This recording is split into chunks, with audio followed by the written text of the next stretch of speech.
Então, boa noite a todos os membros da equipe da Clínica de Dor e Funcional. É um prazer imenso participar dessa equipe. Agradeço imensamente o convite do Dr. Bernardo de Mônaco para falar sobre um tema de espasticidade. Eu sou Guilherme Corsaletti Gregório, graduado pela Faculdade de Medicina da USP de Ribeirão Preto, com residência médica no HC da Faculdade de Medicina da USP. Também sou membro titular da Sociedade Brasileira de Neurocirurgia e participo de duas equipes médicas atuantes em São Paulo, que é a CDF, a Clínica de Dor Funcional, e o Centro Neurocirúrgico de São Paulo. Já fui professor de medicina das disciplinas de neurocirurgia e neurofisiologia na Universidade 9 de Julho entre 2017 e 2020. Coube-me falar sobre a espasticidade como um sintoma positivo da síndrome do neurônio motor superior. Para essa... Deixa eu só mudar aqui o meu apontador. Isso. Para me nortear nessa discussão, eu vou utilizar a definição de espasticidade do Lance, de 1980, em que ele coloca que a espasticidade é uma disfunção motora caracterizada por um aumento nos reflexos de estiramento tônicos, que dão o tônus muscular, dependente de velocidade, com reflexos tendinosos profundos exacerbados, resultando da hiperexcitabilidade do reflexo do estiramento, como um componente da síndrome do neurônio motor superior. Essa definição é uma definição operacional, uma definição que nós utilizamos para o diagnóstico, para orientar o nosso diagnóstico. Ela não está longe de ser completa, mas ela nos orienta com alguns termos que nós vamos tentar desenvolver durante a nossa explicação, a nossa explanação. Então, a espasticidade que nós vamos tratar hoje, ela é uma forma de aumento de tônus com predomínio, existente na musculatura estriada esquelética, principalmente antigravitacional, com predomínio, mas não exclusividade, na musculatura flexora dos membros superiores e extensora dos membros inferiores. E com duas características, que são a sua velocidade de dependência e a dependência de comprimento, isso num exame clínico de movimentação passiva. Importante que a gente vai usar, às vezes, de maneira como sinônimos, esses termos de reflexos. O reflexo obtido através da percussão de tendões musculares, como reflexos proprioceptivos, reflexos miotáticos, reflexos de estiramento muscular, ou reflexos profundos ou tendinosos profundos, que são a nomenclatura mais clássica. Mas todos são sinônimos.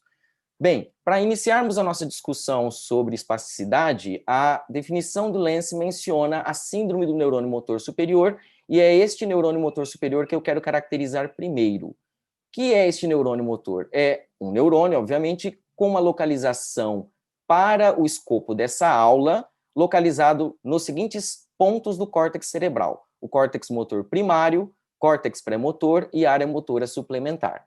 Há outros neurônios motores superiores que não serão tratados aqui, tá? E o neurônio motor superior também está localizado em alguns núcleos do tronco encefálico envolvidos com motricidade. Núcleos vestibulares, o que nos interessa aqui é o núcleo vestibular lateral de Deiter, e a formação reticular ventromedial bulbar, onde se destaca principalmente o núcleo gigantocelular, e a formação reticular dorsal, envolvendo os tegmentos mesencefálico e pontino e parte da formação reticular lateral bulbar, onde destacamos principalmente os núcleos pontinos oral e caudal. Aqui a ilustração da área motora primária ou córtex motor primário, localizado no giro pré-central, e à frente dela localizadas as áreas do córtex motor suplementar e o córtex pré-motor. Então, duas localizações do neurônio corticais, do neurônio motor superior. Aqui à direita nós temos a classificação citoarquitetônica de Brodmann. Aqui num corte do tronco encefálico, nós verificamos a formação reticular pontina e a formação reticular bulbar, responsáveis aqui pelo controle da espasticidade do tônus muscular, como veremos adiante, e aqui o núcleo vestibular principalmente o núcleo vestibular lateral, que nos interessa nessa discussão. Esses neurônios motores superiores, eles geram tratos medulares longos, descendentes, que exercem sobre o neurônio motor hierarquicamente abaixo do superior, que é o inferior, uma influência ou inibitória ou excitatória, e também sobre interneurônios em alguns circuitos espinais, como veremos. Eles levam o nome de sua origem e de seu destino. Então, os tratos originados dos córtices serão os tratos córtico-espinais, que tem uma divisão anterior e lateral. Do núcleo vestibular, o trato vestíbulo-espinal lateral, principalmente, e o trato retículo-espinal dorsal, com origem bulbar, e ventral, com a origem pontina. Aqui a ilustração do trato córtico-espinal, o córtico-espinal surgindo da área motora primária, passando, isso é importante, pelo braço posterior da cápsula interna, e na altura das pirâmides bulbares, ele se divide num trato córtico-espinal medular, pelo funículo lateral da medula, e um trato córtico-espinal anterior, pelo funículo anterior. Aqui nessa animação, nós conseguimos ver o trajeto do trato córtico-espinal e a sua divisão na decussação das pirâmides num componente anterior e num componente lateral. É interessante e é importante relatar que a lesão exclusiva do trato córtico-espinal, isso demonstrado em animais de experimentação e em alguns estudos retrospectivos de lesões circunscritas a este trato, não é capaz sozinha de gerar espasticidade.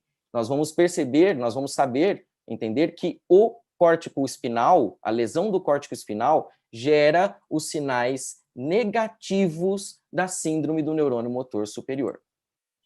Já o trato retículo espinal ventral ou pontino, trajeto dele demonstrado aqui, tem uma influência excitatória muito importante sobre o neurônio motor inferior. Então, ele é responsável por aumentar o tônus em condições normais, e o trato retículo espinal, desculpem, e o trato retículo espinal bulbar ou dorsal, ele tem um efeito inibitório sobre o neurônio motor inferior. Portanto, ele, em condições normais, ele leva a uma redução do tônus muscular. O trato vestíbulo espinal é um outro trato que leva a uma excitação do tônus muscular em situações normais, principalmente da musculatura antigravitária extensora.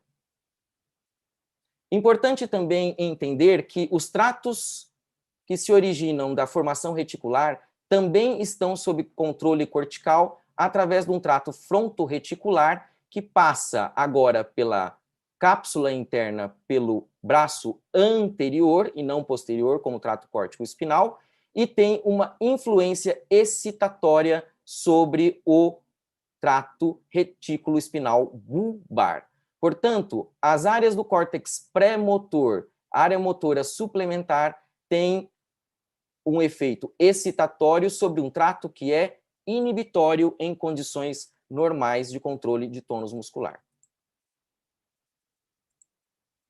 Então, a síndrome do neurônio motor superior, ela é gerada a partir de uma disfunção ou destruição dos córtices ou núcleos, onde estão os corpos celulares dos neurônios de motricidade, ou uma disfunção e destruição dos tratos descendentes que se originam a partir dessas estruturas.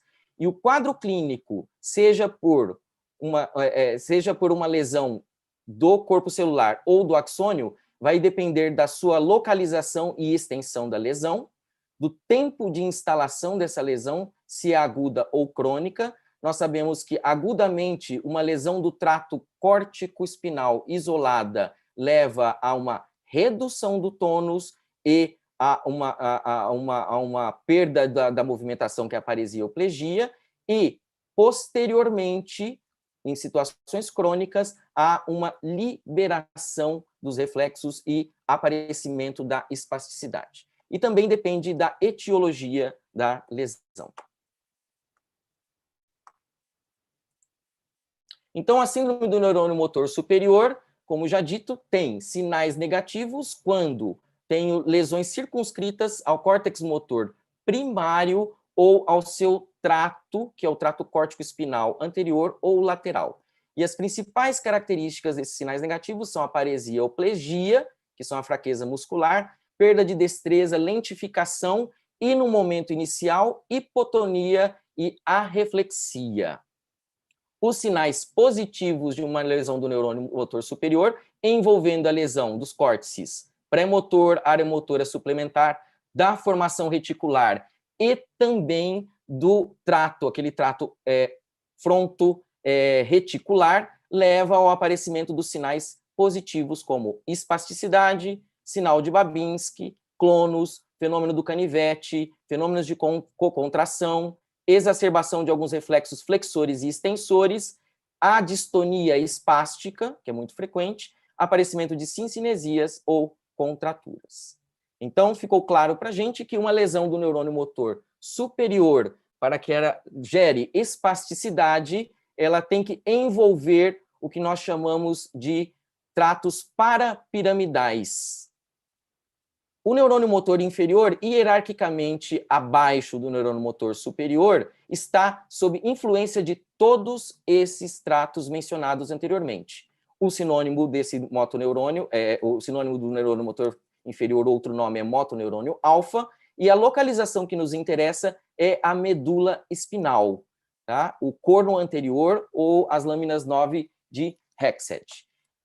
Importante entendermos que o neurônio motor inferior é a unidade fundamental da unidade motora, é o constituinte fundamental da unidade motora, e ele se comunica com o músculo através da acetilcolina. Aqui uma revisão básica, rápida, de um corte transversal da medula espinal, onde nós temos o corno anterior, onde estará localizado o nosso neurônio motor inferior, aqui o funículo anterior e o funículo lateral, onde passam os tratos descendentes que eu mencionei anteriormente, aqui o corno anterior, onde serão processadas informações de sensibilidade, a raiz ventral, que é um prolongamento de saída do meu neurônio motor inferior localizado no corno anterior, e aqui o gânglio da raiz dorsal e a raiz dorsal, que transmitem informações de modalidades de sensibilidade para os circuitos medulares. Dissemos, então, que o nosso neurônio motor inferior, localizado na medula espinal, tem uma configuração colunar ou, então, laminar nas lâminas 9 de Hegseth. É aqui que nós encontraremos os corpos celulares desses neurônios, lembrando que eles constituem a unidade motora, ou seja, eles são a unidade neural imediatamente antes ou que em íntimo contato com um órgão efetor, que é o músculo. E tem uma comunicação com esse músculo através de uma sinapse colinérgica conhecida como placa motora. Os músculos estriados esqueléticos enviam constantemente informações para processamento e para ajustes de tônus e movimentos. São esses dois os principais órgãos sensoriais presentes nos músculos e que nós vamos ver vão influenciar o funcionamento do meu motoneurônio alfa. Um é o fuso muscular, que tem uma situação paralela ao comprimento do músculo, e é um sensor, portanto, de comprimento ou mudança de comprimento do músculo. E o meu órgão tendinoso de Golgi, localizado no tendão muscular, como um sensor de tensão ou força de contração muscular. O fuso muscular contém diversas fibras intrafusais, de vários tipos histológicos, com funções diversas, inervadas por fibras do tipo 2 e do fibras do tipo 1. Dentro desse fuso muscular, distinguem-se unidades, fibras intrafusais com capacidade de detecção de modificação do comprimento, que é a mudança do comprimento do músculo, e o comprimento em estado, em estado estático, que é o outro componente dos fusos musculares. Aqui temos uma ilustração onde, a partir de um estiramento muscular, as minhas fibras 1A sinalizam um aumento de frequência de disparo, e quando este músculo atinge o seu comprimento final, ou seu estado final, ambas disparam igualmente, sinalizando o novo comprimento muscular. Outra inervação que os fusos musculares têm advém de um motoneurônio menor do que o meu motoneurônio alfa, que é o motoneurônio gama, localizado também no corno anterior da medula, e que é responsável por controlar a sensibilidade desse fuso. Nós temos que entender que, durante uma contração muscular, tanto as fibras musculares extrafusais quanto intrafusais mudam de comprimento. E é necessário, periodicamente, um ajuste do controle da sensibilidade desses fusos para que eles continuem sinalizando a posição, o comprimento do músculo e o tônus muscular. Essa ativação simultânea do motoneurônio alfa e gama, com o intuito de corrigir o tônus a cada modificação de movimento, ou a cada contração muscular, nós chamamos de coativação alfa-gama. Aqui nós temos um exemplo onde o estiramento muscular vai gerar um disparo da minha fibra 1A. Se nós aliviarmos esse estiramento, o meu neurônio para de sinalizar. Ele cria um silêncio fisiológico que o motoneurônio corrige, aumentando a sensibilidade ou mudando o comprimento do meu fuso muscular. O motoneurônio alfa está envolvido em diversos circuitos e padrões geradores de movimento na medula espinal, dos quais eu vou destacar alguns que são importantes para nós entendermos a fisiopatologia da espasticidade. O primeiro reflexo é o mais simples, monossináptico, e envolve o envio de informações do fuso muscular do meu músculo, com a percepção de estiramento muscular, uma sinapse direta com o músculo, gerando uma contração do músculo com o intuito de reduzir o comprimento muscular. Aqui nós temos o mesmo reflexo mostrado tanto para o músculo agonista quanto para o músculo sinergista que participa do mesmo movimento. Aqui nós temos o reflexo da inibição recíproca, onde nós temos a ativação do motoneurônio alfa, como nós vimos no reflexo anterior, a partir do seu estiramento e uma inibição ou um relaxamento da musculatura oposta, antagonista. E aqui eu quero destacar a presença de um interneurônio inibitório, fazendo a reversão deste sinal excitatório para um sinal inibitório. Outro reflexo gerado com a participação do motoneurônio alfa é o reflexo de inibição autogênica proveniente do fuso do órgão tendinoso de Golgi. A partir da contração muscular, a tensão no tendão aumenta e, a fim de aliviar essa tensão, o meu motoneurônio alfa ele é inibido, ou tem a sua atividade inibida por um interneurônio inibitório, chamado interneurônio 1B. Outro exemplo em que há participação do motoneurônio alfa em circuitos espinais é o circuito espinal levando em conta a célula de Renshaw, que é uma célula, um interneurônio glicinérgico, localizado também na medula, nas lâminas de REC77, inibitório, em que ele vai receber informações de colateral do motoneurônio alfa e regular a atividade do motoneurônio. Então, se nós percebermos, grande parte dos circuitos em que o motoneurônio se encontra são circuitos envolvendo interneurônios inibitórios para a sua atividade. Aqui um reflexo um pouco mais complexo, envolvendo motoneurônios de diversos segmentos medulares, constituindo o reflexo de flexor ou reflexo de retirada. Aqui a entrada não é através do fuso muscular ou do órgão tendinoso de Golgi, mas de um reflexo de um estímulo cutâneo ou nociceptivo, e através de um trato próprio espinal medular, diversos segmentos e diversos músculos de um determinado membro são ativados simultaneamente para produzir a flexão do membro. E aqui um outro reflexo polissináptico, mais complexo também, envolvendo, além do reflexo flexor no membro, o reflexo extensor cruzado do outro membro. Então, entendemos que um motoneurônio alfa está sob influência de tratos descendentes esses que são oriundos do trato do neurônio motor superior, e eu tenho um motoneurônio alfa também recebendo influências, na maioria das vezes, por interneurônios inibitórios. Então, entendendo essa circuitaria e entendendo a participação do motoneurônio alfa na contração muscular, nós conseguimos delinear 4 grupos em que nós podemos discutir as alterações que levam à espasticidade. Sempre é importante entender que a espasticidade vai começar, ou ela tem que começar, a partir de um motoneurônio deaferentado dos tratos descendentes. Isso é muito importante. Tá? A primeira alteração que nós vamos ver quando esse motoneurônio ele é denervado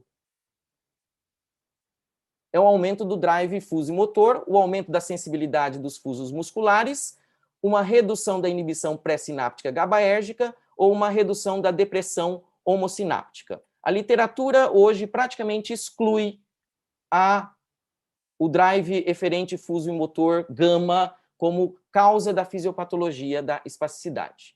No grupo 2, nós teremos alterações dentro do próprio circuito envolvendo os interneurônios inibitórios, envolvendo as células de Renshaw, uma perda ou redução da inibição 1A recíproca, uma facilitação 2 e uma facilitação 1B não recíproca.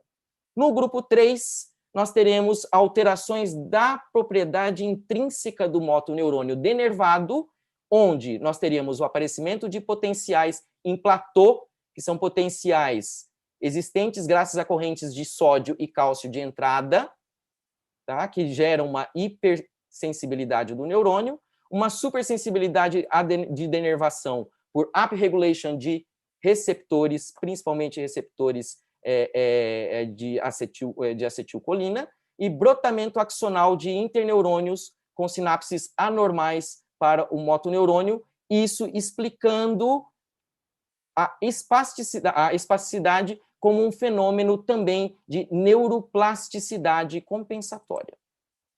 E no grupo 4, não menos importante, são alterações que acontecem até muito mais precocemente do que essas alterações de circuitaria, que são alterações da fibra muscular, redução do número de sarcômeros, substituição de fibras musculares por tecido conjuntivo, levando a uma rigidez muscular. E olha que interessante, uma rigidez muscular que torna este músculo mais passível de transmissão de estímulos mecânicos para o seu fuso muscular, gerando indiretamente uma hipersensibilidade do fuso ao estímulo mecânico. Eu gosto bastante dessa figura porque ela mostra claramente que, a partir de uma lesão do neurônio motor superior, nós teremos 2 eventos que são fenômenos positivos e fenômenos negativos da sua síndrome.